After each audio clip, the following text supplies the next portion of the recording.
En 1945 los soviéticos descubrieron una instalación secreta nazi de armas biológicas. Crearon algo inhumano. Me llamo Iván Orlov. Soy ruso. El 17 de enero de 1945 tenía 25 años. Llevaba aproximadamente 1 año y medio en el Ejército Rojo luchando contra los alemanes. Estábamos al borde de la victoria. En el verano del año pasado, avanzamos hacia el distrito de Bialystok, que pertenecía a Alemania tras la invasión de la Unión Soviética en 1941. Al mismo tiempo, nos adentramos en el gobierno general, que los nazis utilizaban para acorralar a todos los indeseables, como judíos, romaníes, polacos, rusos, etc. Durante mi tiempo en el Ejército Rojo, luché con valentía por la patria, sin mostrar ningún temor a nuestros enemigos fascistas. Formé parte de un pelotón de 45 soldados, compuesto principalmente por hombres, aunque también había mujeres. Aunque los respetaba a todos, había 5 miembros, los del escuadrón en el que estaba, con los que me sentía más apegado. Primero, tenemos a Natalia Sokolova, la sargento de nuestro escuadrón y pelotón. Media aproximadamente 1,77 metros, tiene ojos color avellana, cabello castaño oscuro medio y complexión delgada. Aunque no le da miedo darnos órdenes en el campo de batalla, en nuestro tiempo libre conversa con los miembros de su pelotón como si fuera una soldado normal. Es como una figura materna para el escuadrón y el pelotón, algo que realmente pude apreciar cuando una vez me salvó de casi ser baleado por un soldado de la Wehrmacht alemana. A continuación, tenemos a Valery Lebedev. Se le considera el músculo del escuadrón y el pelotón. Mide aproximadamente 1,97 metros. Rubio oscuro. Ojos azul claro. Complexión musculosa. Aunque puede ser un soldado excelente e inquebrantable en el campo de batalla, con sus camaradas es un gigante gentil. En nuestro tiempo libre, a menudo hace bromas con el propósito de mantener alta la moral de sus camaradas. También es un excelente bailarín, capaz de bailar el baile Prisyatsky durante 5 a 10 minutos seguidos. Pero Dios, la cantidad de vodka que puede beber durante una celebración supera incluso los estándares rusos. Una vez se bebió media botella en 30 segundos sin separar los labios para recuperar el aliento. No sé si tiene un sistema inmunológico muy fuerte o una condición en su sangre, pero el alcohol que consume no lo vence fácilmente, incluso después de beberse una botella entera en una noche. Luego tenemos a Yuri Orlov. Yuri es mi medio hermano 1 año y medio menor, que se parece a mí. Ambos tenemos los mismos ojos azules y el mismo cabello rojo. Solo que yo mido alrededor de 1,82 metros de altura, mientras que Yuri mide alrededor de 1,78 metros. Mi madre biológica murió de una enfermedad cuando yo era solo un bebé, dejando a mi padre con el corazón roto. Pero papá sabía que necesitaba el calor, el cuidado y el consuelo de una madre. Entonces, se casó con mi madrastra y tuvieron a Yuri juntos. A pesar de que ella no era mi madre biológica, siempre me cuidó como si fuera su hijo biológico, y la vi como la única madre que conocí. El propio Yuri siempre había sido una persona muy introvertida y modesta. Siempre lo defendí en la escuela, ya que otros lo acosaban con frecuencia. Sin embargo, a pesar de todas las dificultades que atravesó, salió adelante. Incluso entrenando en el mismo campo de entrenamiento que yo, lo logró, aunque sus compañeros a menudo lo regañaban por no ser lo suficientemente rápido en ejercicios físicos intensos. Más tarde se unió al mismo escuadrón en el que yo estaba, pero pronto quedó claro que Yuri era físicamente el más débil del escuadrón, si bien uno de los más débiles de todo el pelotón. Pero si bien carece de fuerza física, sin duda la compensa con inteligencia. Aunque Yuri es más joven que yo, lo trasladaron a la misma clase que yo debido a su gran inteligencia. Desde nuestros días como reclutas en el campo de entrenamiento, y especialmente después de unirnos al Ejército Rojo, Yuri ha demostrado ser un genio en cuanto a estrategias complejas y tácticas de batalla, tanto en el campo de batalla como en el tablero de ajedrez. Todos los miembros del pelotón que habían jugado ajedrez contra él fueron fácilmente superados y derrotados por él. Incluso algunos de nuestros comandantes y coroneles jugaron ajedrez contra él. Todos perdieron. En una ocasión, también ideó una compleja estrategia para atacar rápida y eficazmente las posiciones alemanas cerca de la ciudad bielorrusa de Pinsk. Su estrategia tuvo éxito, y el pelotón apenas perdió soldados en el proceso. Tanto el pelotón como el pelotón e incluso nuestros superiores elogiaron rápidamente a Yuri por su brillante mente. Pero debido a su modestia, no presume ni se enorgullece de ello en lo más mínimo. Muchos de nosotros, incluido yo, decimos que gracias a la mente de Yuri, todo el regimiento se salvó del desastre innumerables veces. También tenemos a Boris Petrov, la persona de mayor edad del pelotón. Un hombre frágil de casi 55 años, con cabello castaño que parecía tener canas, ojos verdes y una altura de aproximadamente 1,79 metros. Es un veterano de la guerra civil rusa, donde luchó del lado de los bolcheviques.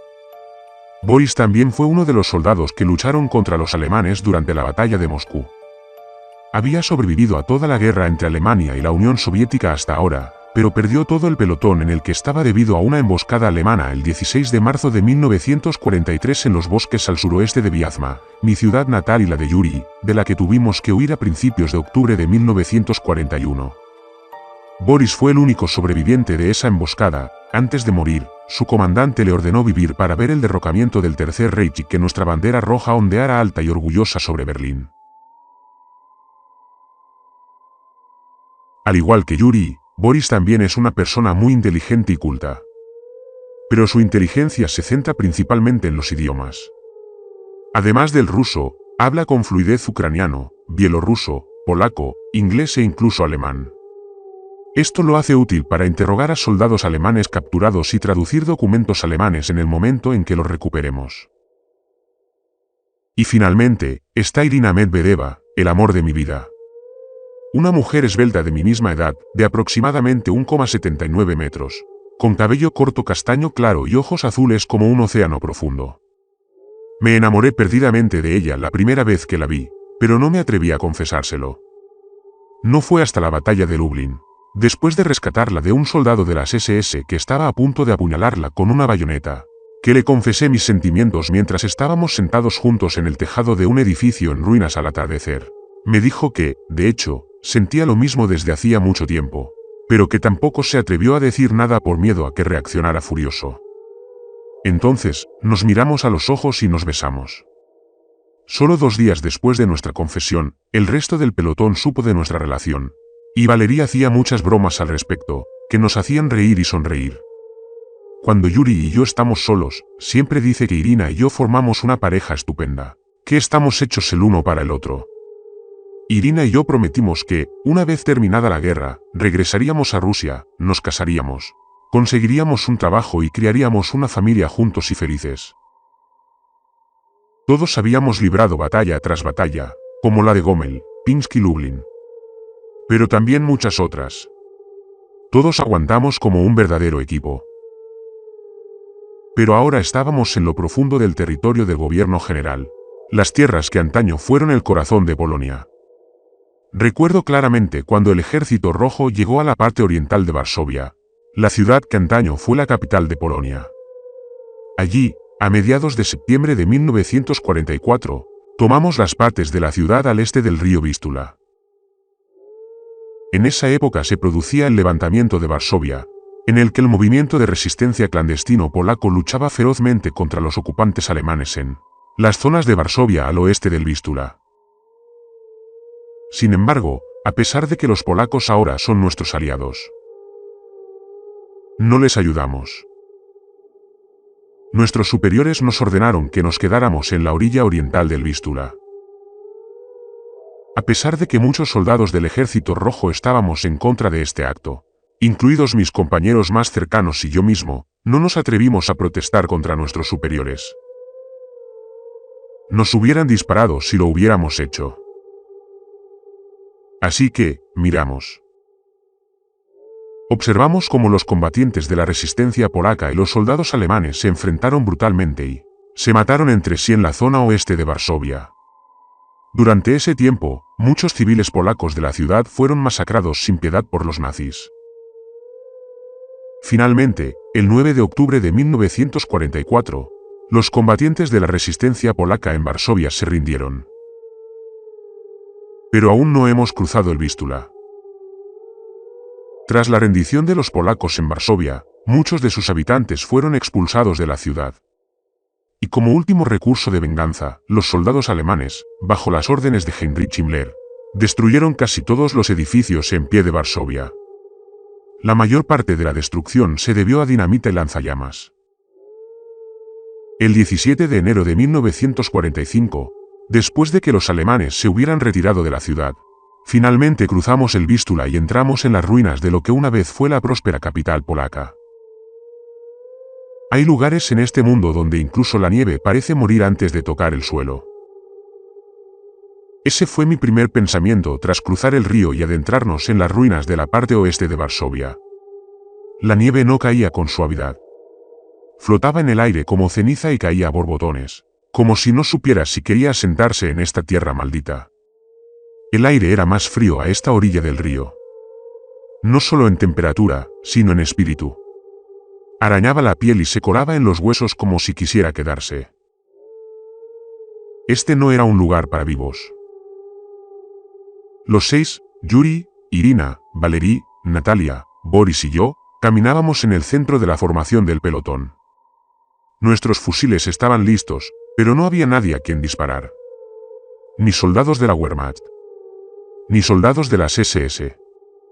Ni siquiera combatientes de la resistencia polaca enfurecidos, pues todos habían sido derrotados y expulsados meses atrás.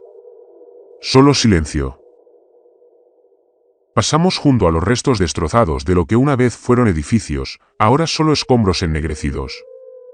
Las señales de tráfico habían desaparecido, probablemente derribadas por los nazis durante la ocupación o destruidas por los bombardeos incendiarios posteriores. Una vía de tranvía retorcida sobresalía entre los escombros como las costillas de una bestia enterrada. «Esto no me gusta nada», murmuró Yuri. Caminaba un poco detrás de mí, con la mirada fija en cada sombra. Es como si la ciudad estuviera conteniendo la respiración. «No», respondió Boris en voz baja. «La ciudad ya exhaló. Lo que vemos ahora es el vacío que quedó».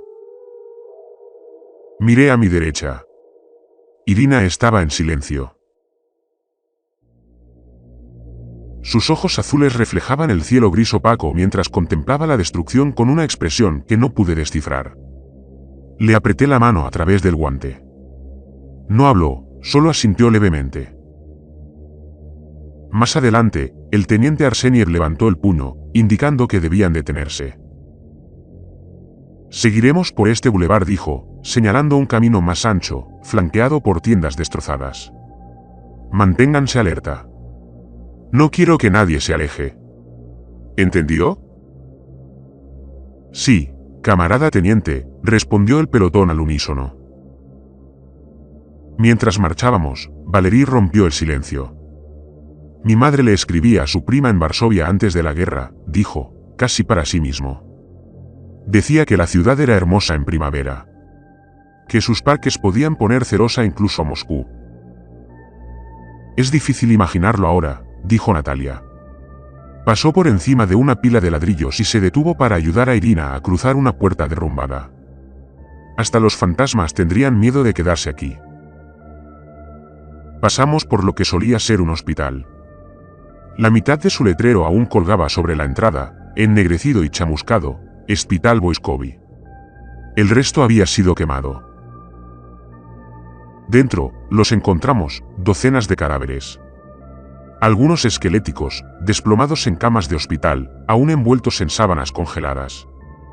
Otros habían sido reducidos a cenizas, apilados en rincones o fundidos al suelo. El olor se había impregnado en las paredes. Una podredumbre agria y metálica. Ni siquiera el tiempo pudo borrarlo. Parecía que Yuri quería vomitar, pero se lo tragó. No nos detuvimos. Afuera del hospital, giramos hacia lo que debió haber sido una calle comercial. Los esqueletos metálicos de los puestos sobresalían de la nieve. Un zapato de niño pequeño yacía intacto en el alféizar de una ventana. Pero el otro zapato no estaba a la vista. «¿Sabes?», dijo Boris en voz baja, «se rumorea que Himmler dio la orden él mismo. Arrasar Varsovia como castigo. Una ejecución en toda la ciudad». «¿Y lo consiguió?», susurró Irina. Natalia señaló con la cabeza un edificio escolar parcialmente destruido. «Vamos a registrarlo ahora». Caminamos hasta la escuela, que era horrible de ver desde afuera. Pero por dentro era peor. Las pizarras aún contenían ecuaciones borrosas. En una habitación aún había libros, esparcidos y quemados, con las páginas medio quemadas, convertidas en charcos de tinta y ceniza. En un pasillo, una fila de escritorios permanecía en pie.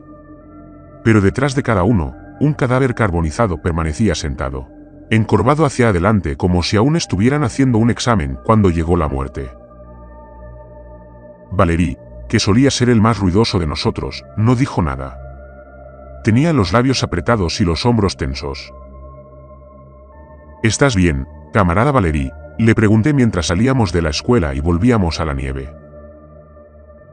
Me miró con una mirada que nunca le había visto. He visto campos de batalla.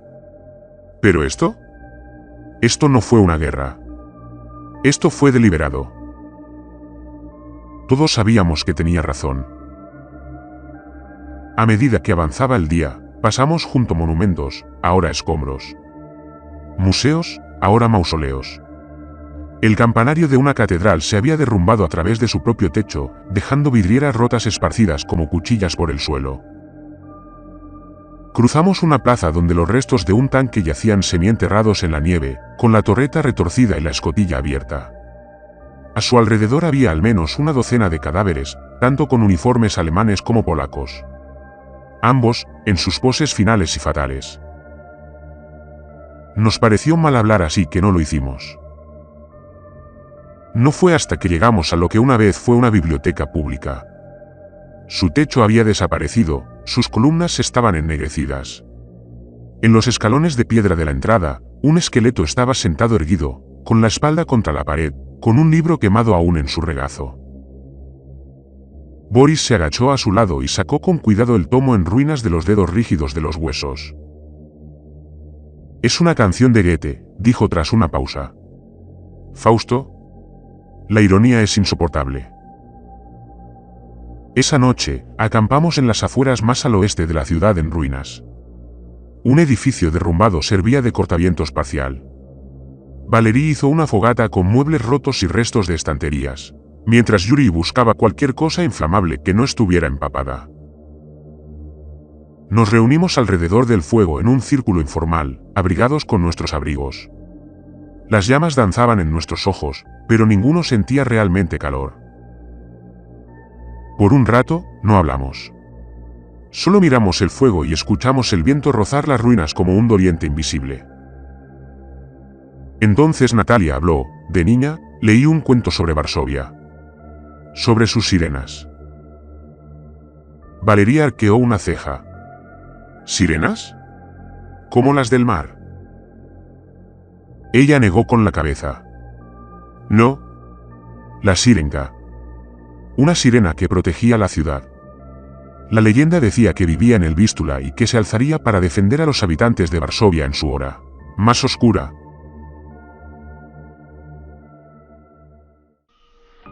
Irina sonrió con tristeza. Parece que no se levantó lo suficientemente rápido. Boris asintió lentamente. O quizás, incluso ella estaba demasiado horrorizada como para dar la cara. Volvimos a quedarnos en silencio, cada uno absorto en sus recuerdos. Por un momento, olvidé la nieve. Olvidé la guerra. Solo vi a mi escuadrón, a esa gente junto a la que había marchado, luchado y sangrado. Entonces Valerie, intentando disipar la tristeza, se inclinó hacia adelante y dijo, «Ven, Yuri. Tócanos algo. Siempre llevas esa armónica». Yuri esbozó una sonrisa cansada y sacó el pequeño instrumento desgastado del bolsillo de su abrigo. ¿Alguna petición? Algo polaco, dijo Natalia en voz baja. En memoria. Yuri dudó un momento, y luego empezó a tocar una melodía tranquila y triste. Una que nunca había escuchado, pero que sentía que siempre había vivido en algún rincón de mi alma. Mientras la melodía flotaba en el aire nocturno, Irina apoyó la cabeza en mi hombro derecho. La rodeé con mi brazo derecho y miré fijamente el fuego, sintiendo su calor apenas llegar a mi rostro. La canción terminó. Durante unos segundos nadie dijo una palabra. Y entonces, desde lejos, entre las ruinas tan distantes que podríamos haberlo imaginado, oímos algo. Ni un grito. Ni siquiera un grito. Un sonido como de llanto. Bajo. Resonante. Todos nos miramos unos a otros. Podría ser el viento, dijo Natalia rápidamente. Podría ser, repitió Yuri, aunque le temblaban ligeramente las manos mientras guardaba la armónica en el bolsillo. Valerie se levantó lentamente y tomó su rifle. Nadie va solo esta noche, dijo. Ninguno de nosotros discutió. Esa noche, soñé con Varsovia antes de que ardiera. Con música y niños riendo en la nieve. Con Irina bailando descalza en la hierba de verano. Y cuando desperté en plena noche, habría jurado que vi a alguien de pie entre las ruinas frente a nuestro campamento. Una silueta alta, inmóvil. Mirando. Pero cuando parpadeé, había desaparecido. Y el viento comenzó a llorar de nuevo. 18 de enero de 1945. La nieve caía con más fuerza la mañana del 18 de enero. Como si intentara enterrar lo que quedaba de Varsovia antes de que pudiéramos ver demasiado. El viento aullaba entre los esqueletos de los edificios derruidos, atrapando la ceniza suelta y arrastrándola sobre los cadáveres congelados que cubrían las afueras de la ciudad. Nos despertamos en un silencio gélido, más frío que la noche anterior. Ese silencio que te zumbaba en los oídos. Ni un pájaro, ni siquiera el ladrido de un perro callejero. Solo 6 humanos respirando, apiñados cerca de las brasas de una hoguera moribunda, cada uno demasiado consciente de la respiración superficial del otro. Sin embargo, el teniente Arseniev no perdió el tiempo. No estamos aquí para llorar, dijo, pateando el suelo para entrar en calor. El alto mando quiere que esta ciudad sea barrida. Sobre todo las afueras. Los alemanes se fueron a toda prisa. Cualquier cosa que hayan olvidado, artillería, armas o documentos, la recogeremos. ¿Entendido? Entendido, camarada teniente, respondimos. Luego nos miró a 3 de nosotros, yo, Yuri e Irina, y señaló hacia el sur. Ustedes 3 tomen esa sección. Si encuentran algo, cualquier cosa, avisen a todo el pelotón. Sí, camarada teniente, dijimos los 3 en voz alta. Luego nos movimos, con los rifles colgados y las botas crujiendo rítmicamente sobre las ruinas cubiertas de nieve. El límite de la ciudad había sido antaño industrial. Tranvías, fundiciones, viviendas para obreros e ingenieros. Ahora, era un cementerio de vigas retorcidas y chimeneas rotas. Pasamos junto a los restos de un tranvía descarrilado que se había estrellado contra un muro, con la ventana delantera destrozada hacia adentro como una herida abierta. La nieve no disimuló la podredumbre. Solo resaltó la destrucción, resaltando la violencia con un contraste blanco como el polvo. No hablamos por un rato. Finalmente, Yuri rompió el silencio. Tuve un sueño anoche, dijo, pateando un ladrillo suelto de nuestro camino. Irina arqueó una ceja. ¿Qué clase de sueño, Yuri? Se encogió de hombros. Estaba jugando al ajedrez. Contra alguien a quien no podía ver. Nunca le vi la cara. Pero hiciera lo que hiciera, siempre iba 2 pasos por detrás. Y, por alguna razón, el lugar donde estabas sentado era gélido. Parece que tu subconsciente todavía está luchando la guerra, dije. Yuri sonrió, pero no había humor en su sonrisa. Sí. Quizás.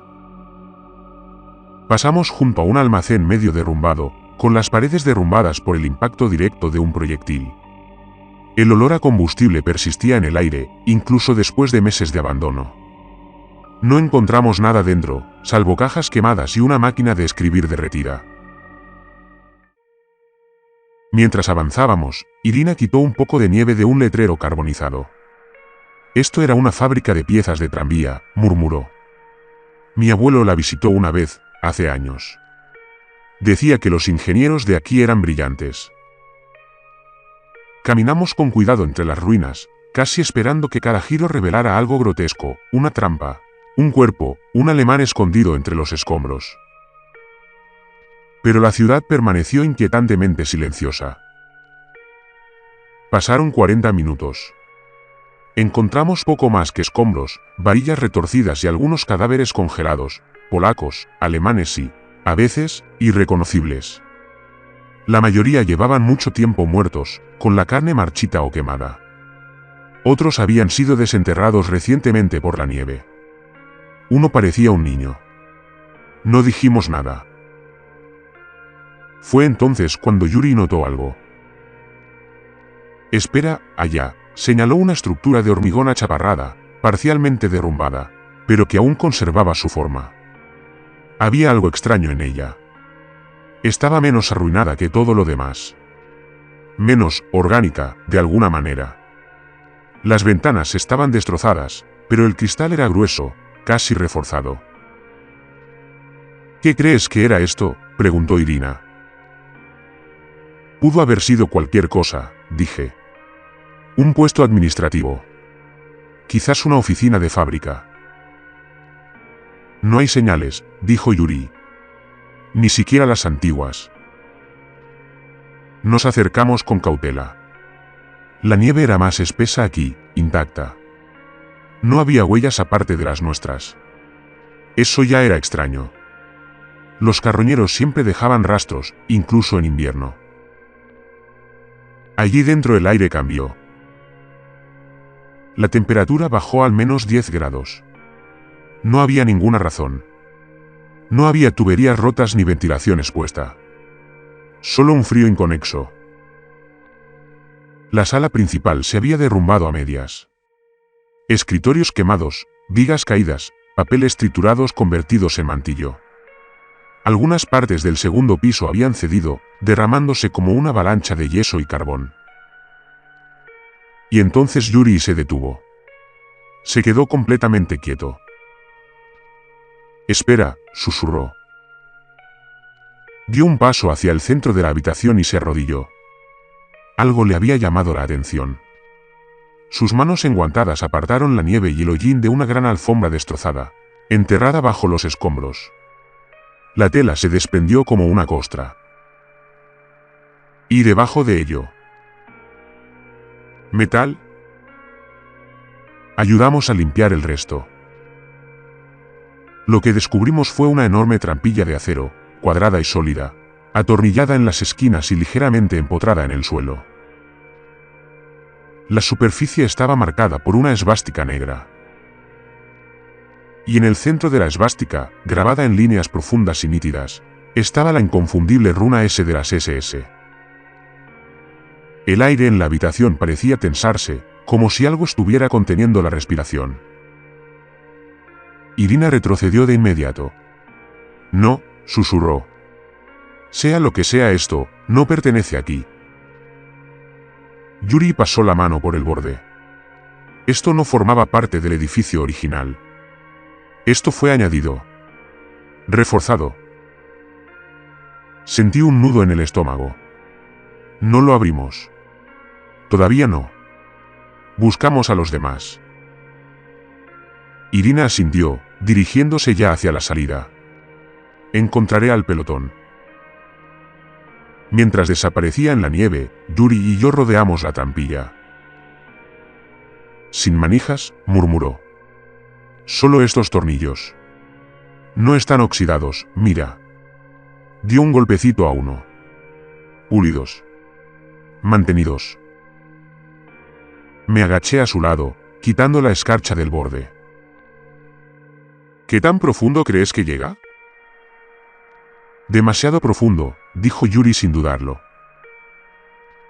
No pasó mucho tiempo hasta que oímos el crujido de botas afuera, luego voces. Valery se agachó primero, seguido de Boris, Irina y Natalia. Detrás de ellos llegaron otros 3 de nuestro escuadrón, luego el resto, y finalmente el teniente Arseniev. ¿Qué es esto?, Preguntó el teniente entrecerrando los ojos al ver la trampilla. Nazi, dijo Yuri simplemente. Pero no formaba parte del edificio de la superficie. Estaba oculto. Valerie se acercó y miró hacia la escotilla con silencioso desprecio. ¿Crees que se abre?, preguntó. No, solo dije. Está bien cerrado. Valerie hizo crujir los nudillos y dijo, retrocede. Nos hicimos a un lado. Valerie metió los dedos en una pequeña ranura de la trampilla y tensó. Por un instante, no pasó nada. Entonces, el metal crujió, un chirrido bajo y chirriante que resonó por la habitación como un estertor. Con un último tirón, la puerta se soltó y se estrelló contra el suelo, enviando una onda de choque a través del suelo. Debajo de ella, una escalera descendía a la oscuridad total. Ni escombros. Ni tierra. Escaleras de hormigón gris, perfectas y lisas. El aire que subía desde abajo no era fétido, pero tampoco viciado. Hacía frío. Incluso estaba estéril. Luces encendidas, ordenó Arsenie. Armas listas. Nuestras linternas se encendieron una tras otra, sus rayos cortando el vacío. Desciendan, dijo el teniente. 1 a 1. Camarada Orlov, usted al frente.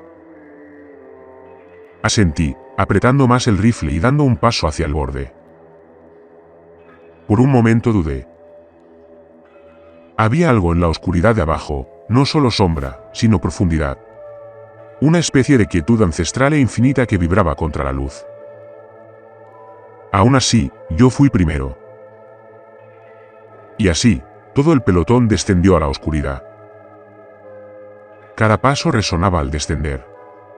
Hormigón bajo nuestras botas. Las paredes eran lisas, uniformes. Ni una grieta, ni un atisbo de erosión. No era una construcción de guerra, era quirúrgica. Precisa, como si las SS lo hubieran concentrado todo en este mismo lugar. Los demás me siguieron lentamente, 1 a 1. Podía oír a Boris murmurando oraciones en ruso a mis espaldas. Natalia respiraba lenta y rítmicamente, como si se estuviera preparando para el combate. E Irina, que estaba justo detrás de mí, no dijo ni una palabra. Descendimos durante unos minutos. Entonces la escalera se detuvo. Y delante de nosotros se abrió un amplio pasillo. Las paredes eran blancas. Sin polvo. Sin moho. Sin sangre. Simplemente hormigón perfecto y limpio. Levanté la linterna y el haz iluminó un cartel alemán sobre una gran puerta sellada al final del pasillo. Estaba escrito en letra gótica negra. Instituto Juarzader, decía. ¿Qué demonios significa eso?, pregunté confundido. Sé qué dice instituto, pero ¿qué pasa con la parte anterior? Boris se puso a mi lado, entrecerrando los ojos ante esas palabras. Juarzader, murmuró. Significa, vena negra. Esto no es solo un laboratorio, su nombre es como el de un proyecto. Un nombre en clave.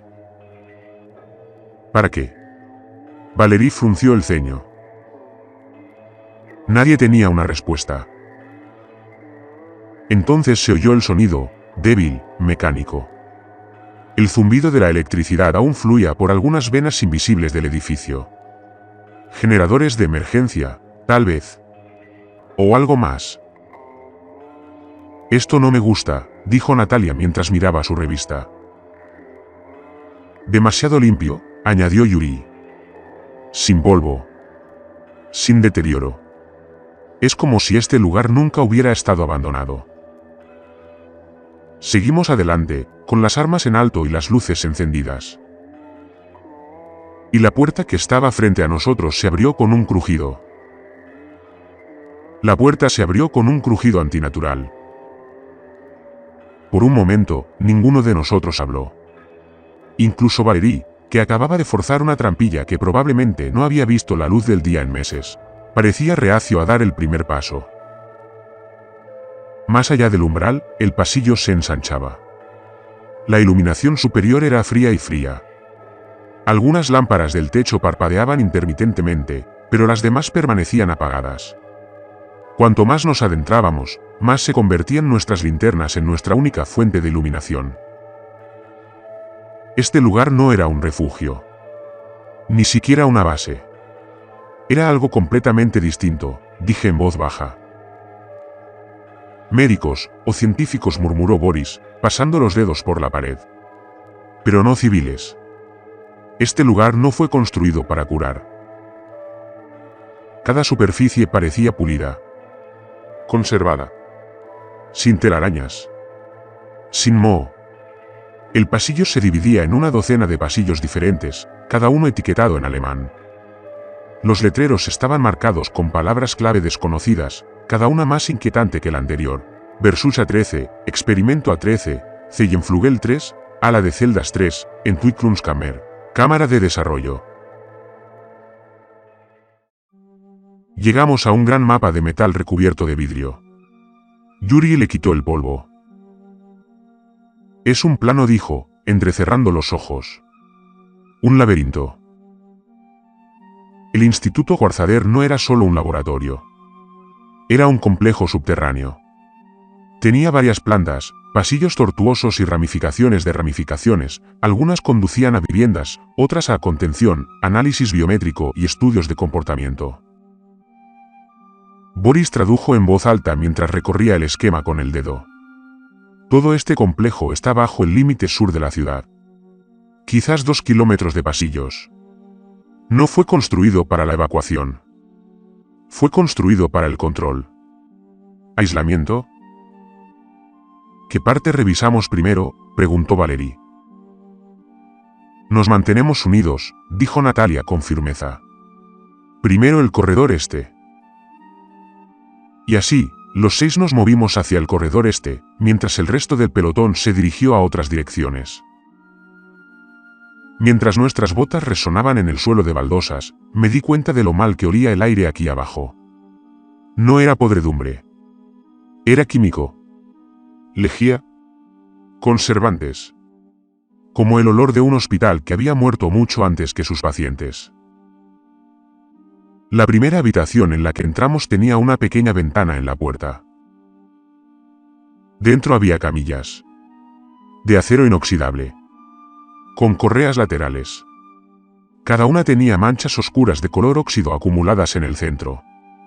Una estaba doblada, casi rota, como si algo, o alguien, la hubiera roto desde dentro. Boris iluminó la pared con su linterna. Mira, dijo. Una fotografía en blanco y negro, clavada en un tablero de corcho, medio curvada por el tiempo. Mostraba a un hombre con los ojos hundidos y llagas abiertas en el pecho. Le habían cosido la boca toscamente. Había docenas más inmovilizados debajo, hombres, mujeres, niños y algunos incluso bebés. Sus rostros estaban contorsionados por la agonía o paralizados por la mirada vacía. Sujetos de prueba. Oí a Yuri hacer un ruido y cuando miré hacia atrás, lo vi parado al otro lado del pasillo, de espaldas a nosotros e inclinado. Estaba vomitando violentamente. Cuando terminó, regresó con nosotros, el horror de lo que vio todavía se reflejaba en su rostro. Sigamos adelante, dijo Natalia. Su voz era dura. Más aguda que de costumbre. El siguiente pasillo era aún más frío. Las paredes estaban revestidas de gruesos paneles de vidrio. Más allá, jaulas. No eran jaulas para animales. Estas eran de tamaño humano. Todas tenían un desagüe en el suelo, algunas con manchas oscuras. Marcas de garras largas cubrían las paredes interiores. Valerie se detuvo frente a uno y sostuvo su luz firmemente. Un esqueleto yacía dentro, desplomado en un rincón. Su cráneo estaba partido en dos, pero sus manos aún estaban aferradas a los barrotes, con los dedos rotos, atrapadas en las garras de la muerte. Los huesos eran pequeños. Una mujer. Dios mío, suspiró Boris. La siguiente habitación era una cámara con congeladores y cámaras frigoríficas. Y dentro, filas de viales y jeringas, aún cuidadosamente apiladas. Algunos estaban etiquetados por tipo de sangre. Otros llevaban notas biológicas, Strattenblut tipo 3, sangre de las sombras tipo 3, o Anomaly G82, anomalía G82. Un refrigerador estaba lleno de dientes de ajo. Otro contenía filetes crudos, cuya carne aún conservaba cierta frescura. Entonces Yuri abrió un cajón y levantó una ceja en señal de pura confusión. Dentro del cajón había estacas de madera. Docenas de ellas. Madera de roble, perfectamente tallada, etiquetada y numerada como herramientas de cirugía. ¿Qué es este lugar?, susurró Irina. Una pausa. Entonces Boris respondió, con una voz casi susurrante, una forja. Nos adentramos más profundamente. Ahora vino lo peor. El siguiente laboratorio tenía manchas de óxido en el suelo. Los escritorios estaban volcados. Los recipientes de vidrio se hicieron añicos. Las paredes tenían arañazos, tan profundos que dejaban al descubierto el acero bajo los paneles. Yuri se acercó a una mesa de reconocimiento metálica. Sobre ella yacían los restos de algo humano. Pero no tenía ojos. Las cuencas estaban cosidas. La mandíbula estaba rota, dislocada. La cavidad torácica había sido abierta y cosida de nuevo con hilo grueso. Irina se atragantó y se dio la vuelta. Esto no era medicina, dijo Boris. Esto fue transformación. Había papeles con imágenes de biología esparcidos por el suelo. La mayoría estaban parcialmente quemados, rotos o manchados. Pero algunos permanecían intactos. Valery tomó uno y dijo, no entiendo alemán, pero esto parece una prueba de compatibilidad sanguínea. Transfusiones. Yuri agarró otro de un escritorio cercano y dijo, apunte sobre fotofobia. Sensibilidad a la plata. Regeneración muscular anormal. ¿Qué demonios intentaban hacer aquí? Avanzamos un poco más por el pasillo. Y entonces lo vimos. Encontramos una puerta con el cartel Kommandantur, la oficina de comando. Estaba cerrado con llave. Esta vez, Valery no esperó órdenes. Golpeó el acero con la bota. El primer golpe resonó. El segundo dobló el marco. El tercero hizo volar la puerta hacia adentro. La oficina por dentro estaba intacta. Sin polvo. Y en el escritorio estaba sentado un hombre. Alemán. Bata blanca. Cabeza ladeada. Una pistola en el suelo. Un agujero de bala en la sien. Suicidio. Sobre el escritorio había una gruesa carpeta beige. Dos palabras en alemán, etiquetadas en rojo, estaban escritas en rojo. ¿Ultrasecreto? Se lo entregué en silencio a Boris. Él lo abrió. Boris se sentó en la silla del comandante y comenzó a leer en voz alta, con voz tranquila y reverente. 3 de enero de 1945. Comienza la fase 3. Resultados inconsistentes. La mortalidad de los sujetos se mantiene alta. Quienes sobreviven después del cuarto día comienzan a mostrar signos de agresión y cambios celulares rápidos. Los prisioneros de la resistencia polaca han demostrado ser más resistentes que los prisioneros de guerra soviéticos. Sin embargo, la mayor resistencia a los sedantes ha provocado múltiples brechas de contención. El sujeto número 042 mordió a un investigador durante un examen y fue incinerado. El investigador falleció 2 horas después. Los experimentos con sangre canina extraída muestran resultados mínimos. La sangre bovina es completamente ineficaz. Solo la transfusión humana directa acelera el proceso. Sin embargo, la sangre de sombra sigue siendo el catalizador más eficaz. ¿Sangre de sombra?, preguntó Valerie confundido. No dijimos nada. Boris continuó. 9 de enero de 1945. Ahora creemos que la clave reside en la manipulación de las hormonas del miedo. Los sujetos inyectados bajo alta presión muestran una mutación más rápida. Sus cuerpos responden defensivamente, aumentan la fuerza, la velocidad y la sensibilidad a la luz. La visión se altera. Las pupilas se dilatan casi al máximo. Los ojos cambian de color. Se observa un tono rojo en las mutaciones exitosas. Se observa crecimiento óseo subdérmico. La regeneración ungueal aumentó un 500%. Dislocación mandibular para acomodar el mayor tamaño de los incisivos. Los sujetos comienzan a mostrar comportamientos de manada. Vocalizaciones. Estaban construyendo soldados, dijo Natalia mientras abría mucho los ojos. No son soldados normales, dijo Yuri. Parecen soldados de la noche. Todos nosotros, excepto Boris, miramos a Yuri. Vampiros, susurró Irina en voz baja y llena de miedo. Boris siguió leyendo. 13 de enero de 1945. El proyecto Sangre de Sombras se considera listo para un despliegue controlado. Las unidades serán entrenadas en combate en condiciones de poca luz. El condicionamiento de lealtad aún está en revisión. La inoculación sigue siendo inestable. Las manos de Boris temblaban y el sudor le corría por la cara como una cascada. Podía oír literalmente las gotas de sudor caer al suelo. Pasó la página. Entrada final. 15 de enero de 1945. Brecha de contención en el bloque 3. Los sujetos 038 y 042 escaparon. Protocolo ejecutado. Instalación sellada.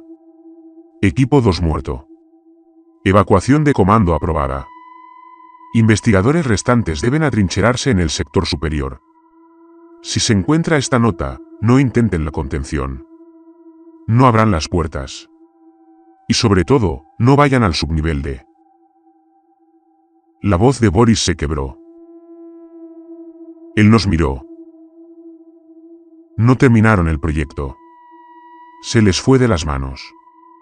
Se volvió contra ellos.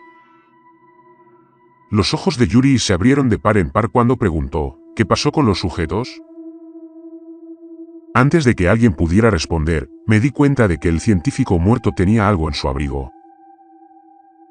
Un cuaderno. Lo saqué y se lo entregué a Boris. Pasó las páginas rápidamente. Notas garabateadas. Tinta derramada. Diagramas de venas, dientes, cortes transversales de cráneos. Casi todo era repetición de lo que ya habíamos oído, excepto la última página. Boris leyó en voz alta, con la voz temblorosa.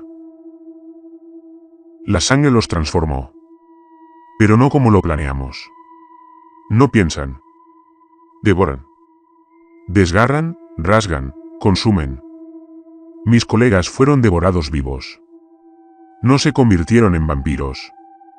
Se convirtieron en algo, menos que eso. Cosas con ojos morados. Podridos, pero vivos.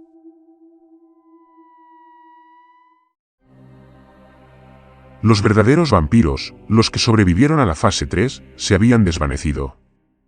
Creo que huyeron a los túneles. Fueron rápidos. Demasiado rápidos. Me encerré en la oficina del comandante, la oficina del cobarde que huyó de este lugar ayer. Todavía puedo oírlos, arañando a veces. Susurrando. No me convertiré en ellos. Moriré con la mente intacta. Solo rezo para que alguien destruya este maldito lugar. Si estás leyendo esto, corre. Sella las puertas. Siguen aquí. Boris cerró el libro con una mirada de puro horror en su rostro. El silencio en la habitación era completo. Ninguno de nosotros respiró. Y entonces, débilmente, distantemente, un grito resonó desde lo más profundo del complejo. Luego otro. Más cerca. Gritos. Disparos. Ahogados. Luego vienen muchos más. Fueron nuestros camaradas. Pero sus gritos de alguna manera ya no sonaban humanos. Tomamos nuestras armas. Llévense todo, ordenó Natalia con total seriedad. Las balas. Las estacas. ¡Muévanse! Yuri metió la mano en uno de los armarios y sacó una pistola, una Radom alemana. Cargada a tope. Inspeccionó el cargador y dijo, estas balas tienen punta de plata. Vio que había más cargadores con las mismas balas con punta de plata. Eso es lo que usaban, dijo Irina. Está por todos lados en los laboratorios. Corrimos por algunos de los pasillos, cada paso parecía resonar en toda la instalación. Luego, después de unos 5 minutos de carrera sin fin, llegamos a un corredor que estaba conectado a varios pasillos. Después de que nos detuvimos para recuperar el aliento por un momento, oímos pasos. Arrastrándose. Rápido.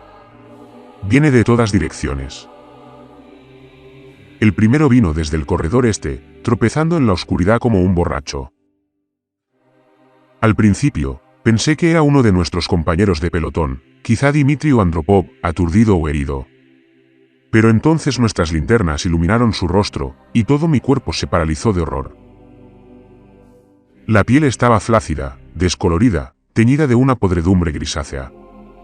La boca colgaba abierta, surcada de dientes negros y afilados, algunos demasiado largos, otros apenas fragmentos. La mandíbula estaba dislocada, flácida, como si hubiera intentado abrirse más de lo debido. Sus ojos, Dios ayúdame, brillaban aterradoramente. No brillaba, solo lo justo. Un frío, tenue, brillo púrpura, como si algo bioluminiscente latiera bajo las pupilas. Luego vino el silbido. Ni un ruido humano. Ni siquiera de animal. Mojado. Burbujeante. Hambriento. Y antes de que pudiera hablar, cargó. Valery gritó primero, no de miedo, sino en señal de advertencia. Levantó su PPSH-41 y empezó a disparar frenéticamente contra la criatura que una vez fue uno de nuestros camaradas. Aunque la criatura tropezó por las balas, después de que Valery vació completamente su cargador, la criatura se enderezó nuevamente y siguió avanzando. Irina fue la siguiente en disparar. Disparó 3 balas con su SVT-40, la primera impactó a la criatura en la pierna izquierda, luego en el estómago y, por último, en la cabeza. Nada funcionó. La criatura se tambaleó hacia atrás ante los disparos de Irina, especialmente del que le dio en la cabeza, pero una vez más recuperó la compostura y volvió a atacarnos. La criatura ya estaba casi hacia nosotros y saltó. Saltó más alto que cualquier humano y se lanzó hacia Boris. Con un fuerte grito, Yuri apuntó la pistola Radom a la cabeza de la criatura y disparó. La bala de plata alcanzó a la criatura entre los ojos. Cayó como un saco de carne, deslizándose por el suelo de baldosas hasta golpear la pared con un golpe húmedo. Estaba muerto. Realmente muerto. Fue entonces cuando Yuri se dio cuenta. «¿Plata?», dijo. «¿Qué?», pregunté confundido. «Claro», gritó Yuri. «En el documento que vi antes decía que los sujetos eran sensibles a la plata. Y cuando recogí las balas de plata, Irina dijo que estaban por todo el laboratorio. Pero no hubo tiempo para celebrar». Se oyeron más pasos. Del pasillo de la izquierda surgieron 3 más. Vestían los restos de los uniformes del Ejército Rojo, nuestro pelotón. Nuestros camaradas. Uno de ellos aún tenía la bufanda de Natalia enrollada alrededor del cuello, dejando tras de sí un rastro de sangre como una serpentina. Pero sus rostros habían desaparecido. No quedaba humanidad. Sus movimientos eran espasmódicos, rápidos, casi como los de un insecto, pero con un ritmo muerto. Eran como marionetas con los hilos rotos, ahora tirados por algo mucho peor. Están infectados, susurró Irina. Se transformaron. Valerie dio un paso adelante, con el rostro enfurecido. Los matamos. ¿Ahora? Descargó su rifle, una ráfaga completa al pecho de la criatura que encabezaba el ataque. Esta apenas se inmutó. Disparos a la cabeza, grité. ¿Solo a la cabeza? Boris se apresuró a recargar un cargador con punta plateada en su Tokarev. Esto es una blasfemia, gritó. Yuri eliminó al segundo disparándole 2 veces, ambas balas de plata en el cráneo. Irina lanzó el tercero con un disparo rápido y limpio que resonó como una campana de la perdición. Luego volvió el silencio. Solo el olor de la pólvora, y la podredumbre de la carne que no debería moverse. Observé uno de los cuerpos. Se llamaba Tatiana. Cantaba nanas por la noche para ayudar a dormir a los reclutas más jóvenes. Ahora, le faltaba la mitad de la cara. Le habían crecido los dientes, sus uñas se habían ennegrecido y las puntas se habían partido como garras. Los mordieron, susurré. Se convirtieron en estas cosas. Pero no en vampiros.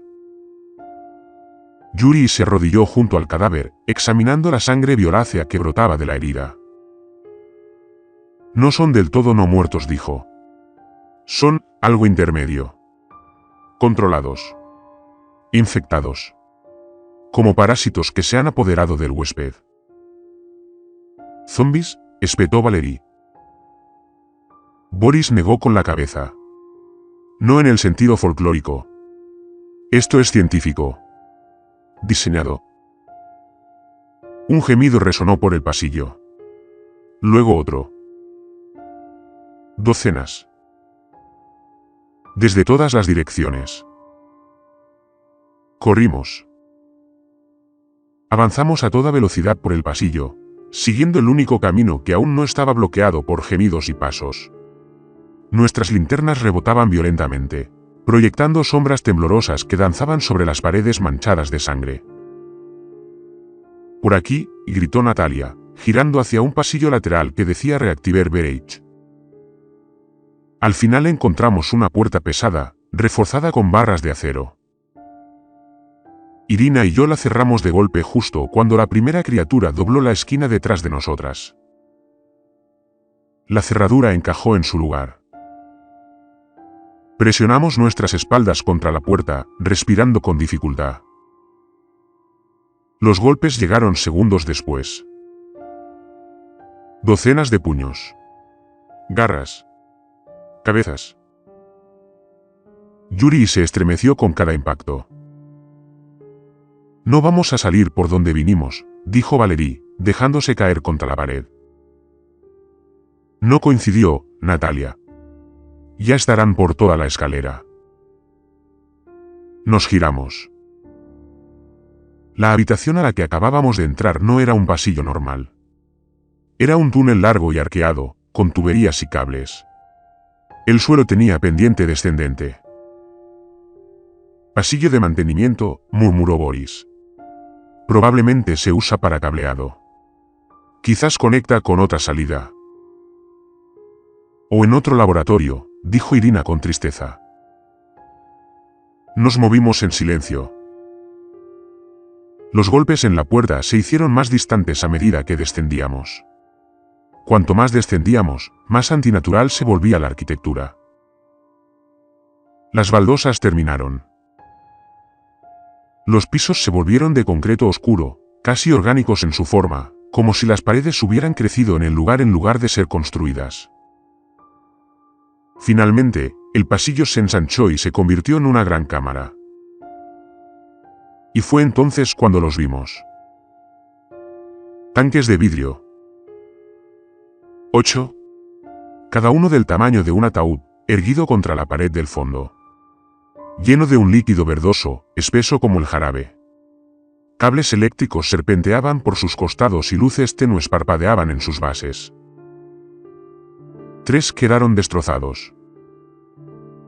Los demás todavía tenían formas. Cuerpos. No cadáveres. No exactamente. Flotaban, suspendidos en el fluido. Pálidos. De extremidades largas. Venas negras que corrían justo bajo la piel translúcida. Sus bocas estaban llenas de dientes afilados y perfectos, e incluso sumergidos, sus ojos brillaban ligeramente rojos. «Estos», susurró Yuri. «Son los vampiros». Irina levantó su rifle. «¿Están vivos?» Me acerqué más, con el corazón latiéndome con fuerza. El ocupante del segundo tanque se estremeció. Solo una vez. Sus ojos se abrieron. Y se clavaron directamente en los míos. «Atrás», gritó Natalia. «No toques el cristal». Retrocedimos lentamente. Entonces algo más me llamó la atención. Detrás de un escritorio, al otro lado de la cámara, había un cuerpo. Otro científico. Alemán. Le arrancaron un trozo de la garganta y le abrieron el pecho. Pero en su mano apretaba otro diario. Boris lo recuperó y lo abrió. La escritura era frenética. Intentamos someterlos. Darles órdenes. Pero no obedecen órdenes. Siguen la sangre. Cuando se alimentan, se vuelven más rápidos. Más inteligentes. Más fuertes. Cuanto más consumen, más humanos fingen ser. Hasta que hablas con uno y sonríe. Esa sonrisa me atormentará. Mataron a todos. A los controladores, a los científicos, incluso a los guardias de las SS que tenían los cargadores cargados con balas de punta plateada. Entonces empezaron a transformarlos. Lentamente. Mordiendo, pero sin drenar. Dejándolos transformarse en esas cosas de ojos morados que cumplen sus órdenes. Los infectados se convierten en soldados. Los vampiros, en oficiales. Así pretendían estructurarlo. Pero no hay lealtad. Solo hambre. Boris pasó el diario hasta la última página. Su voz era baja. Creo que uno escapó de los tanques antes de la brecha de contención. Había mostrado signos de resistencia a la luz ultravioleta. La plata lo ralentizó, pero no lo mató. La estaca falló por completo. Creció tejido nuevo en minutos. Lo llamé Schwarzenegger. Y creo que es el verdadero éxito del proyecto. Después de que Boris leyó la última página, hubo silencio. Silencio completo. Hasta que Valerie dijo, ¿y dónde está ahora? La electricidad en la habitación parpadeó. Una de las luces intermitentes del tanque se atenuó. Y a lo lejos, al final del pasillo por el que habíamos venido, algo gritó. Ni un gemido. Un grito. Afilado. Inteligente. Hambriento. Giramos. Luces encendidas. Armas en alto. Yuri susurró, creo que Schwarzenegger está despierto. Nos movimos rápido. Pasamos los tanques. Pasamos el cadáver. Atravesamos un pozo de mantenimiento al otro lado del laboratorio que se adentraba en las entrañas del instituto. Nadie habló durante 10 minutos completos. Entonces escuchamos las primeras señales de otro tiroteo. Más adelante, disparos lejanos. Gritos. Algo gruñe. sonidos húmedos de desgarros. Y luego, silencio de nuevo. Los vampiros habían alcanzado al resto del pelotón. Llegamos a una cámara que había sido un cuartel. Camas rotas, ropa de cama hecha jirones, sangre en las paredes. Pero aún quedaban cargadores de balas de plata. Valerie recargó su PPSH-41 en silencio, con el rostro sombrío. Me arrodillé junto a Yuri y puse una mano sobre su hombro. ¿Estás bien, hermanito?, pregunté. Él asintió. Pero le temblaban las manos. Luego me miró. Iván, si me muerden, empezó. No lo hagas, dije en tono serio. No. Escúchame, Iván, dijo Yuri. Él tragó saliva. Si me muerden, si empiezo a cambiar, ya sabes lo que tienes que hacer. No respondí. No pude. Irina se interpuso entre nosotros y dijo, no lo harás. Y entonces la puerta detrás de nosotros explotó. La explosión no fue como una ráfaga de dinamita, sino con fuerza. Algo atravesó el metal como si fuera papel, lanzando fragmentos por los aires como dagas. Un trozo se incrustó en la pared junto a la cabeza de Valerie. Otro rozó la pierna de Boris, cortando la tela de sus pantalones. Luego pasó. Al principio parecía casi humano. Una figura alta, pálida como la nieve, con extremidades largas y músculos nervudos que ondulaban bajo una piel tensa. Venas negras se enroscaban bajo la superficie como raíces bajo un cristal. Su rostro estaba bien afeitado, pero no era el adecuado, ojos con un brillo ligeramente rojo, iris demasiado grandes, boca demasiado ancha. Demasiado tranquilo. Llevaba un abrigo andrajoso de oficial de las SS, abierto por delante, como si no le importara ni el calor ni la modestia. Abrió la boca lentamente con demasiados dientes. Y eran sobre todo los caninos los que eran más largos de lo que debían. Y luego, en un abrir y cerrar de ojos, desapareció. En un momento estaba en la puerta. Al siguiente, estaba detrás de nosotros. Valerie fue el primero en moverse. Rugió y comenzó a disparar salvajemente con su PPSH-41, pero olvidándose por completo de que estaba usando balas normales y no con punta de plata. Las balas perforaron el uniforme de las SS del vampiro y su piel. Aún así, el vampiro no se inmutó ni un instante. Y para mi horror, sonrió.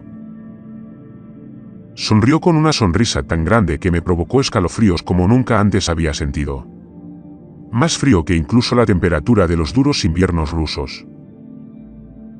Entonces, en un instante, el vampiro se lanzó hacia Valerie a la velocidad de la luz, convirtió su mano en un puño y golpeó a Valerie en el pecho con todas sus fuerzas. Valerie voló por la habitación como un muñeco de trapo, atravesando 2 literas. Se estrelló contra la pared con un crujido que me revolvió el estómago. Valerie, gritó Natalia. Irina abrió fuego con su SVT-40. Yuri siguió con el radom que había tomado antes. Ambos usaron balas de plata. Ellos golpearon.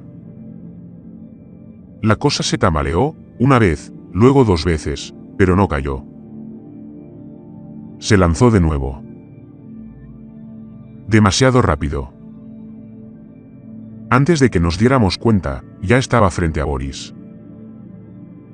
Y entonces, de repente, la garganta de Boris se abrió como papel y su grito quedó atrapado a mitad de camino. La sangre salpicó la pared. Boris, gritó Irina horrorizada. Solté un grito de furia y disparé una bala de plata con mi propio SVT-40. Mi disparo le dio en el hombro. El vampiro gritó, no de dolor, sino de rabia. El sonido estremeció el aire, denso y complejo, como el grito de varias bocas a la vez.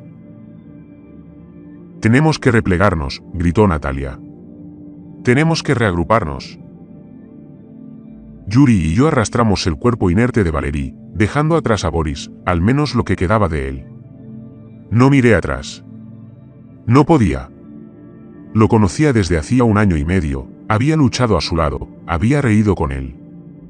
Ahora solo quedaba un charco de sangre y la certeza de que murió demasiado rápido para sentir algo. Encontramos un túnel estrecho, apenas lo suficientemente ancho para 2. Irina disparó otro tiro por el pasillo. El vampiro nos seguía, más lento ahora, cauteloso. Observando. Aprendiendo. Estas cosas se adaptan, suspiró. ¿Podemos matarlo?, preguntó Natalia. Con suficiente plata, dijo Yuri. Quizás. O la estaca. Valery se removió en mis brazos, gimiendo. El cabrón me rompió las costillas. No hables, susurré.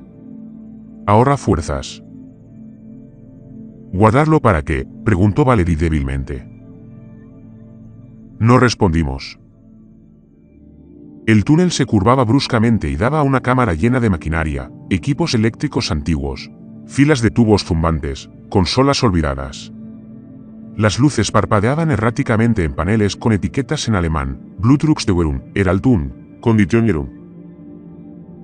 Fue una lástima que ya no tuviéramos a Boris para traducirlo directamente, pero Yuri se quedó mirando un panel con total concentración durante unos 2 minutos, estudiándolo. Esta es su sala de control, dijo finalmente Yuri. ¿Para qué?, preguntó Natalia. Señaló. Ciclos de alimentación. Regulación de la temperatura. Exposición a la luz. Los criaban, dijo Irina. Como animales. Valery se apoyó en la pared, agarrándose las costillas. ¿A dónde vamos ahora? No lo sé, admití. Cada salida que tomamos nos lleva a lo más profundo. Natalia se acercó a la pared del fondo y abrió una trampilla de mantenimiento. Una escalera descendía a la oscuridad. Hay un nivel más, dijo. Subnivel de, susurró Yuri.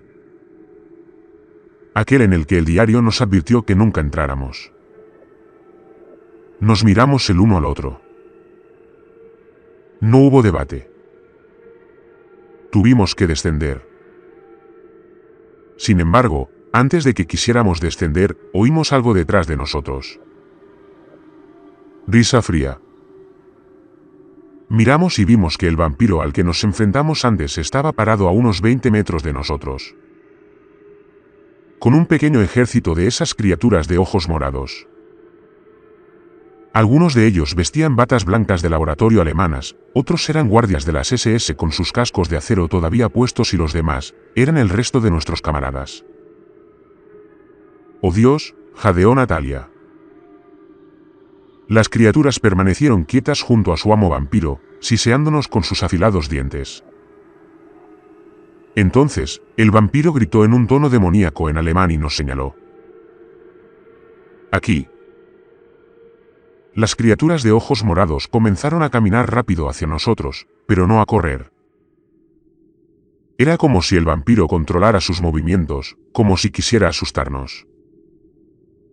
Empezamos a dispararles a las cabezas. No fue realmente difícil, ya que no nos atacaban a toda velocidad. Cayeron fácilmente. Pero cuando tuvimos que disparar a las criaturas que una vez fueron nuestros camaradas, el vampiro vio que estábamos asustados hasta los huesos. Y se divirtió con ello. Fue especialmente cuando vimos los 2 zombis finales, que nuestros corazones se detuvieron. Estaban parados justo al lado del vampiro. A la derecha del vampiro estaba la versión zombificada del teniente Arseniev. Y a su izquierda, oh Dios, estaba Boris. El vampiro nos señaló una vez más después de que logramos derrotar a todos los zombies que había enviado primero. Entonces el teniente Arseniev se abalanzó sobre mí a toda velocidad, aunque no tan rápido como el vampiro. Solté un fuerte grito y disparé una bala de plata al teniente Arseniev. Me lo perdí. Recargué cuando se acercó y disparé de nuevo. Esta vez le había golpeado en el estómago. Pero él saltó hacia adelante y se abalanzó sobre mí, con la boca abierta de par en par y sus afilados y podridos dientes quedando claramente expuestos. Jadeé, pensando que así terminaría, ante los dientes del que una vez había sido el teniente de mi pelotón. Pero entonces, un disparo vino desde mi izquierda.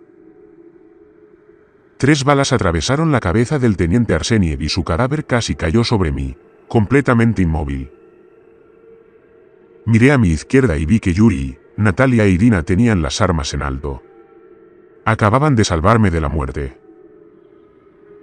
Cuando volví a mirar al vampiro, noté que parecía más frustrado.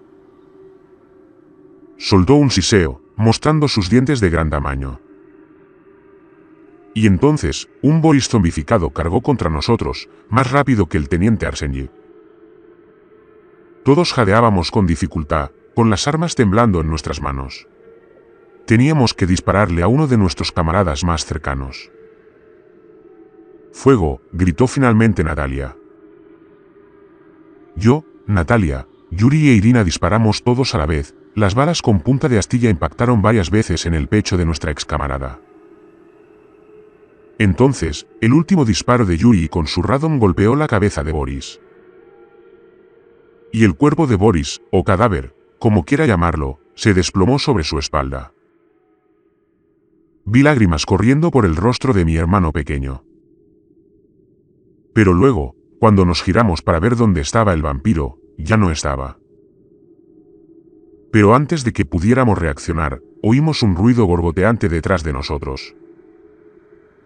Y vimos algo aterrador.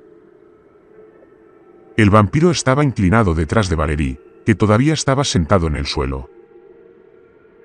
Tenía sus dientes emparados en el lado derecho de la garganta de Valerie. Los 4 nos quedamos paralizados. No podíamos movernos ni un centímetro. Entonces la criatura nos miró, con sangre fresca y cálida todavía en su boca. Y vimos el cuello ensangrentado de Valerie, con algunas de sus venas ennegrecidas. El vampiro dejó escapar un grito ensordecedor. Todos gritamos furiosos y empezamos a dispararle salvajemente. El vampiro, sin embargo, fue sujetado por Valerie, quien, con la fuerza que aún le quedaba, había agarrado firmemente a la criatura con ambas manos por su pierna izquierda.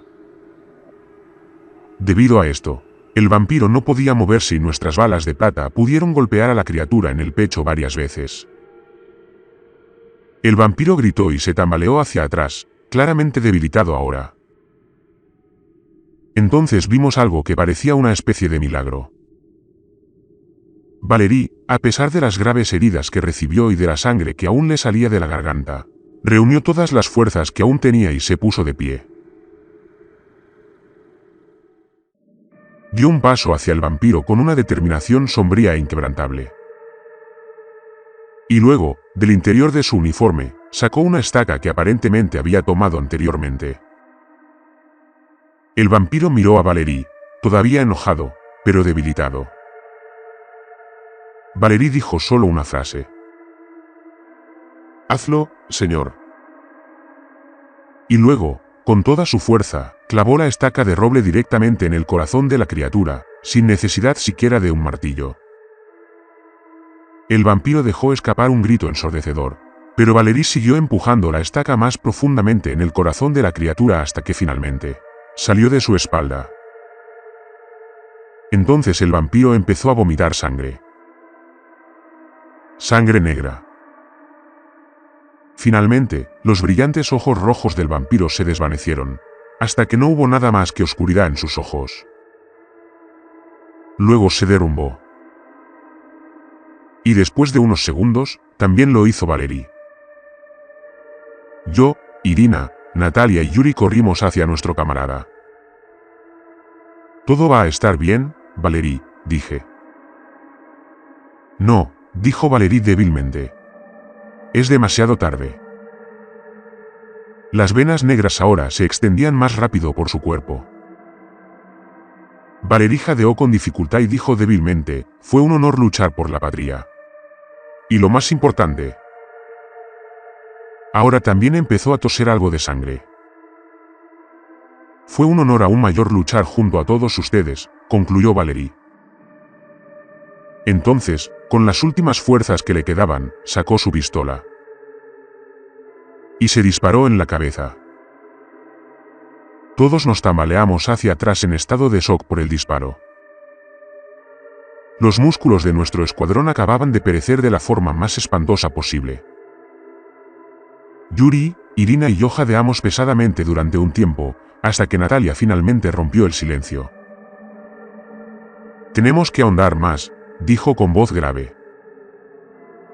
No protestamos. No es que tuviéramos la fuerza para hacerlo. Seguimos a nuestro sargento. Y descendimos al subnivel D. La escalera era más larga que cualquier otra que hubiéramos visto. Cada paso parecía como descender a una tumba. La luz se volvió más fría. Las paredes de hormigón se volvieron más oscuras y húmedas. Y al llegar abajo, la puerta que nos recibió era distinta a las demás. Estaba tallado, no moldeado. Piedra negra, con incrustaciones de un símbolo retorcido que no reconocí, una mezcla de runas de las SS, símbolos alquímicos y algo que se parecía inquietantemente a un patrón vertebral. ¿Por qué esto parece antiguo?, preguntó Natalia, poniendo una mano en la puerta. No es la edad, dijo Yuri. Es el diseño. Hicieron que este lugar pareciera una tumba. Irina lo abrió. Más allá había una habitación distinta a las demás. No era estéril ni limpia. Era orgánica, las paredes eran de piedra roja de hormigón, iluminadas por luces tenues y parpadeantes incrustadas como tejido vivo. El aire estaba cargado de un olor a cobre y podredumbre. Y en el centro había jaulas. 5 de ellos. 2 estaban abiertos. Los demás aún tenían ocupantes. Criaturas. Ni zombies. Ni siquiera vampiros. Estos eran monstruos. Uno estaba cubierto de pelo negro y erizado, con las extremidades demasiado largas y la boca partida por la mitad como una cortina rasgada. Otro no tenía rostro, solo una masa lisa de piel estirada donde deberían estar los ojos y la boca. Y el tercero, nos observaba. Sus ojos eran de un morado sólido. Sin iris. Sin blanco. Sonrió. Irina levantó su rifle. Deberíamos acabar con ellos. No, dijo Yuri. Esta habitación no es así. Caminó hacia una consola y quitó el polvo de la pantalla. Esto no es una prisión, dijo. Es una exhibición. Un escaparate. ¿Para qué?, preguntó Irina. Respondí, para alguien importante. Alguien a quien querían impresionar. La voz de Yuri era débil. Alguien a quien temían. Entonces oímos el raspado. Un sonido lento. Uñas. Garras. Hueso. Nos giramos. Una sombra se movió en lo alto de las escaleras. Natalia levantó su rifle en estado de shock. ¿Qué? ¿Sobrevivió?, gritó. No, dijo Irina. Es otra. El otro vampiro apareció a la vista, este era más pequeño y demacrado. Pero sus ojos rojos brillaban con más intensidad. Bajó las escaleras sigilosamente como una araña, en silencio salvo por el siseo de su respiración. Yuri disparó una bala de plata. La cosa esquivó.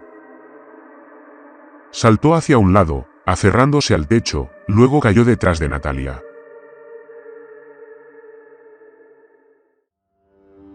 Fue demasiado rápido. Natalia se giró y apuntó con su rifle a la criatura. Las acciones se estrellaron. Pero en lugar de que el vampiro se tambalee hacia atrás tras el golpe, la culata de su rifle se rompió.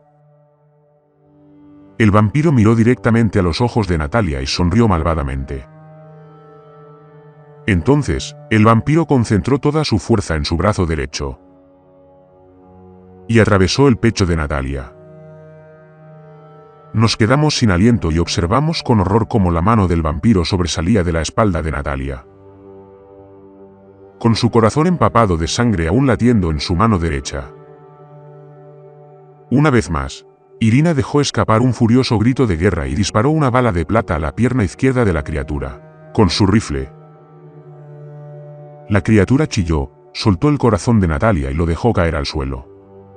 Después, retiró el brazo del pecho de Natalia y huyó a un rincón más oscuro, preparándose para asestar otro golpe. Vimos cómo Natalia caía de rodillas mientras la sangre brotaba del agujero que había hecho el vampiro. Ella giró la cabeza y nos miró una vez más. Teníamos lágrimas en los ojos. Entonces nos sonrió débilmente y con las últimas fuerzas que pudo reunir, nos saludó. Ella saludó por el honor de guiarnos batalla tras batalla. Y entonces, ella se desplomó. No, susurré. Hubo un momento de silencio. Pero eso no duró. Oímos ruidos que venían de toda la habitación. El vampiro todavía estaba sobre nosotros. Lo vimos atravesar la habitación a una velocidad inmensa. Estaba tratando de desorientarnos respecto de dónde atacaría. Irina y yo nos enfrentamos espalda contra espalda. Yuri quería unirse. Pero entonces... Yuri, cuidado, gritó Irina a todo pulmón. Yuri se dio la vuelta, pero en un instante salió volando por la habitación y chocó contra una mesa. Entonces, el vampiro se lanzó hacia mí y hacia Irina. Saltó unos 3 metros en el aire y se lanzó hacia nosotros, chillando. Irina y yo apuntamos nuestros rifles a la criatura con una última bala de plata en ella. Apretamos el gatillo al mismo tiempo. Y despedido. Diana. Las balas con punta plateada de mi SVT-40 y del de Irina habían alcanzado a la criatura, saltadora al mismo tiempo. Su cabeza explotó. El cuerpo del vampiro cayó con un ruido sordo a centímetros de nuestros pies. El cuerpo se contrajo durante unos 5 segundos más. Y luego se detuvo. Irina y yo jadeábamos, cansados de todas las peleas que habíamos pasado en esas instalaciones. Nos miramos a los ojos, nos habíamos salvado nuevamente en un momento difícil.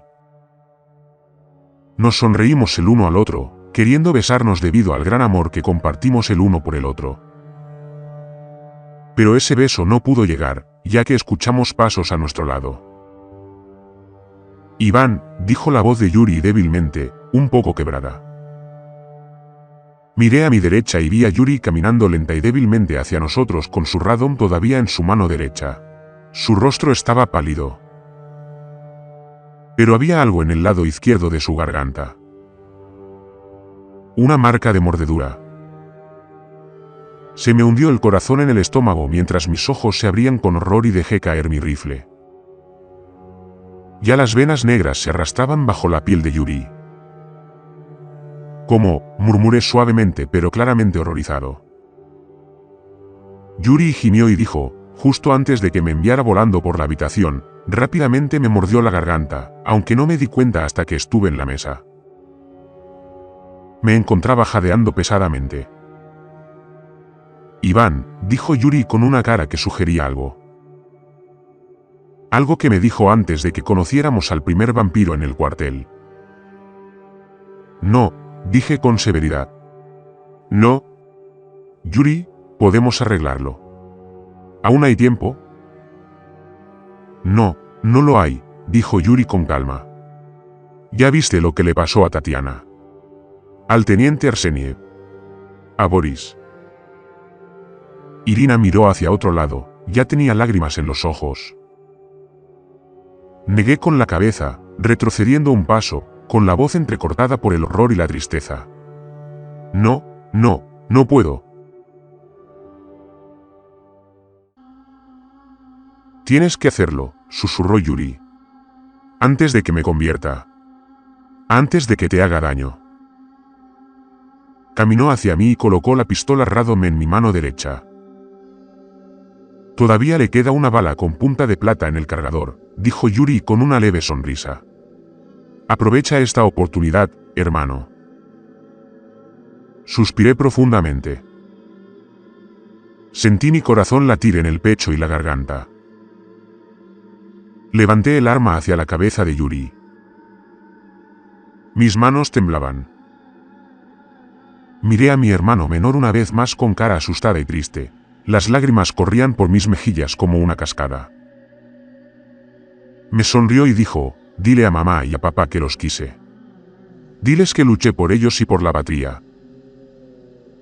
Apreté los dientes y cerré los ojos. Te amo, Yuri, dije suavemente con el corazón apesadumbrado y una cascada de lágrimas. Apreté el gatillo. ¡Bam! El disparo resonó por toda la habitación. Durante unos 3 segundos hubo silencio.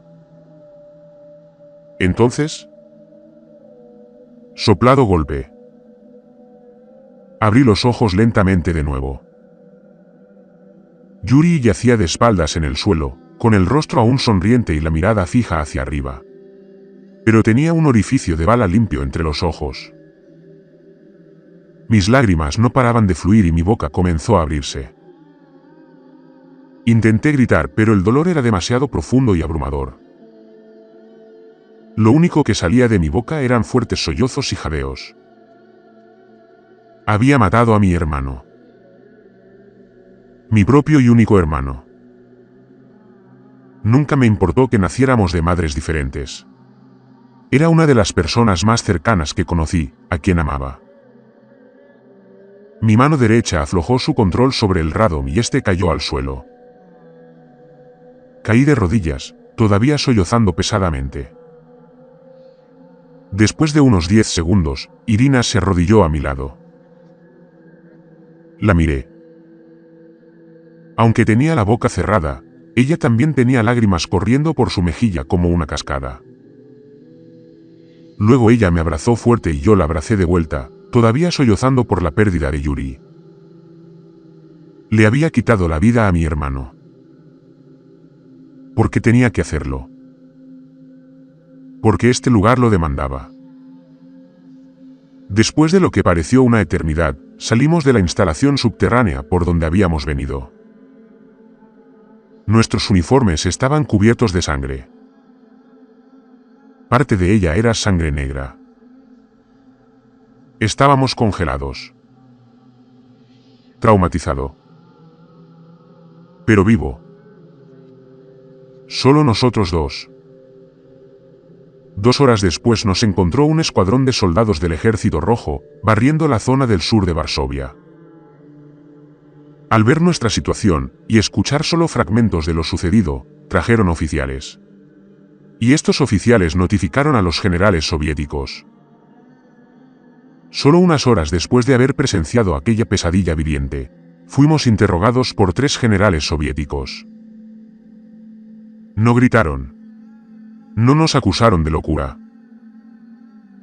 Ellos simplemente escucharon, en silencio, mientras les contábamos todo. Diablos, para demostrar que no habíamos dicho ninguna tontería, Irina y yo guiamos a los generales y a muchos soldados soviéticos hasta esa maldita instalación en la que apenas habíamos sobrevivido hacía poco. Les mostramos a los generales los documentos del laboratorio. Los restos retorcidos de nuestros camaradas. Las ruinas de la oficina de mando y los tanques. Dijeron poco. Pero nos creyeron. Luego tomaron las pruebas y emitieron las órdenes. La instalación debía ser borrada de la faz de la tierra. Trajeron ingenieros y equipos de demolición. Inundaron los niveles inferiores con fuego químico. Derrumbaron los túneles. Lo enterraron todo bajo hormigón. Los 3 generales nos ordenaron que nunca habláramos de esto con nadie, ni siquiera con nuestras familias. Nos sacaron del frente durante 2 semanas, nos interrogaron nuevamente y luego nos enviaron de regreso, esta vez a la batalla de Kustrin, luego a la batalla de las alturas de Seeloy, por último, a Berlín. Y cuando nuestra gloriosa bandera roja ondeó sobre el Reichstag, Irina y yo estábamos juntas, tomadas de la mano. Deberíamos habernos sentido victoriosos. No lo hicimos. La guerra terminó. El mundo siguió adelante. Pero la verdadera guerra, la que tuvo lugar bajo los cimientos de Varsovia, nunca nos abandonó. A principios de enero de 1946, Irina y yo regresamos a Rusia. Nuestras familias nos recibieron con lágrimas, pan, vodka y los brazos abiertos. Mi madrastra preguntó por Yuri. Le dije que murió en las afueras del sur de Varsovia el 18 de enero de 1945. Con lágrimas en los ojos, preguntó cómo. Dije, es demasiado horrible para hablar de ello, mamá. Pero te aseguro que nuestro Yuri murió como un héroe de la patria. Ella nunca volvió a insistir sobre el tema. Irina y yo nos mudamos rápidamente a Samara, una ciudad tranquila en la orilla oriental del Volga, lo suficiente como para olvidar las peores partes del pasado, al menos en la superficie. Nos casamos en mayo de 1946. Una boda pequeña. Sencilla, pero honesta. En marzo de 1947 nació nuestro primer hijo. Era un niño sano. Lo llamamos Yuri. En septiembre de 1949, tuvimos una hermosa hija. La llamamos Natalia. La gente dice que ponerles a sus hijos nombres de personas fallecidas es una forma de mantenerlos vivos. Pero no lo hicimos por eso. Es porque necesitábamos que importaran. No solo a nosotros mismos, sino al mundo. A alguien. Después de mudarnos a Samara, encontré trabajo como técnico ferroviario. Irina trabajaba en una fábrica textil. Vivíamos en una casa pequeña pero acogedora, no lejos del río Volga. Teníamos todo lo necesario para llevar una vida normal. Y nuestros 2 maravillosos hijos nos llenaron de alegría. Pero nunca le contamos a nadie lo que pasó en Varsovia. No son nuestros amigos. No nuestros vecinos. No nuestros propios padres. Ni siquiera nuestros hijos. Especialmente no nuestros hijos. Porque la verdad era más que horror. Fue contagioso. Una verdad así se extiende por la mente. Carcome la razón. Deja manchas. Así vivimos. En silencio. Con amor. Con gratitud. Pero siempre cumplimos la orden de los generales. Irina y yo siempre cumplimos el pacto que hicimos tras la victoria en Berlín. Nunca hables de Varsovia. 18 de enero de 1975, Samara, Unión Soviética. 30 años. Hoy se cumplen 30 años de aquel día de enero bajo las ruinas de las afueras del sur de Varsovia. Estoy sentado aquí ahora, en mi estudio, mientras la nieve invernal cae suavemente por la ventana. Hay silencio, casi paz, salvo por el zumbido constante de los radiadores y el tic-tac del reloj sobre la chimenea. Pero cada tic es como un recordatorio. Cada invierno, regresa. El frío. El silencio. La forma en que la nieve hace que el mundo parezca contener la respiración. Irina está en la cocina, tarareando suavemente. No tararea a menudo. Pero hoy sí, quizá para mantener las manos firmes mientras remueve el té. Sabe qué día es. Siempre lo sabe. Nunca lo hemos olvidado. Nunca lo haremos. Y como ya han pasado exactamente 30 años, siento que el peso de todo ello regresa. Mis manos tiemblan más estos días. Los rostros de los muertos de Boris, Valery, Natalia, Yuri, me visitan con más frecuencia. No solo en sueños o pesadillas, sino en reflexiones. En momentos en que la casa está en silencio y solo oigo la nieve golpeando el cristal de la ventana como nudillos, en la tapa de un ataúd. Ese mismo día, nuestro hijo Yuri pasó por aquí con sus 2 hijos pequeños, Lev y Nikolai, nuestros nietos. Alegres, ruidosos, llenos de risas.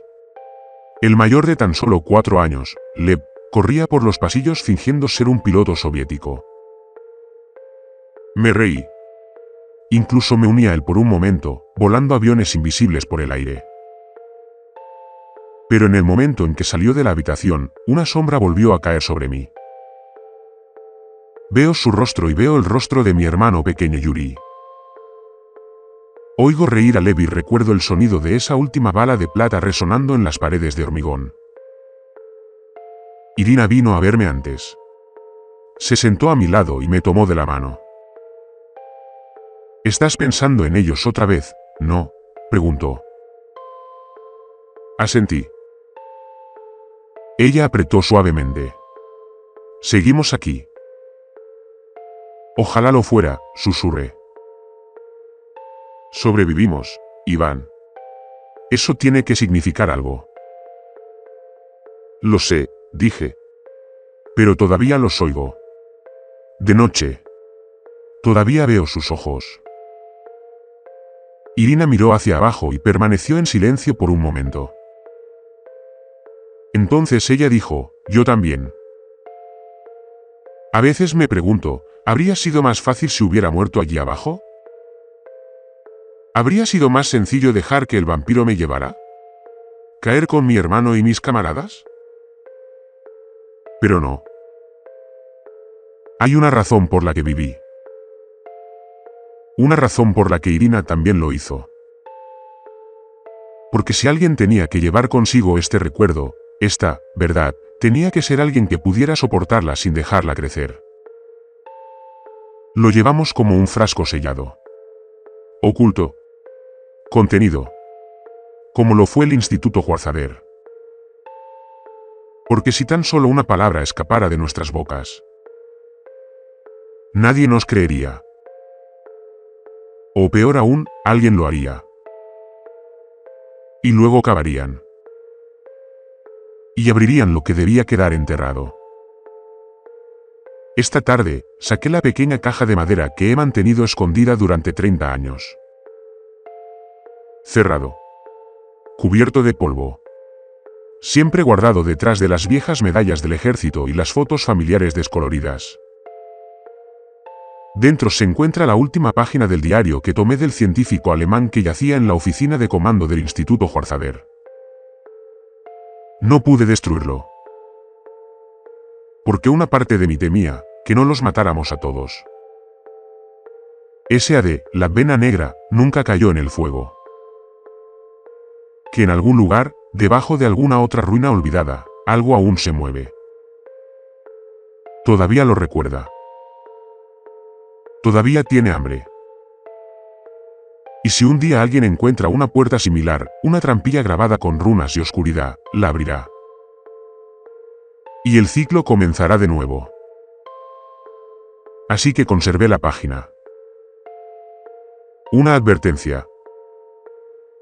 Las últimas palabras garabateadas con tinta alemana descolorida. Todavía están aquí. Esta noche encendí una vela en memoria de Yuri. Susurré una oración, no por su alma, porque sé dónde está. Murió como un héroe por la patria y, al menos para mí, por el mundo. Pero susurré una oración por el mundo mismo.